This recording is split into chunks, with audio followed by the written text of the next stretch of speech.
區區一個焦慮，點會令人咁難受呢？佢唔單止影響情緒、精神狀態，身體仲會出現五花八門嘅問題。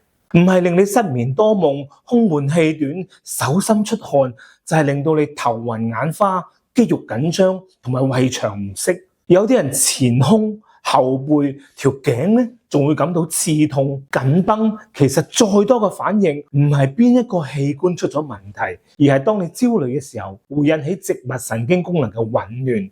喺呢個時候，只要你堅信我係冇問題嘅，佢要點係點咯。咁呢啲軀體反應就會越嚟越弱噶啦。但係如果你控制唔到諗法，依靠自己實在係捱唔落去嘅時候咧，可以借助抗焦慮嘅腸道菌群去治療。佢通過調節五羥星胺神經元嘅活動咧，平衡我哋嘅神經遞質，發揮抗焦慮嘅作用，安全性更高，冇任何不良嘅反應，可以放心使用。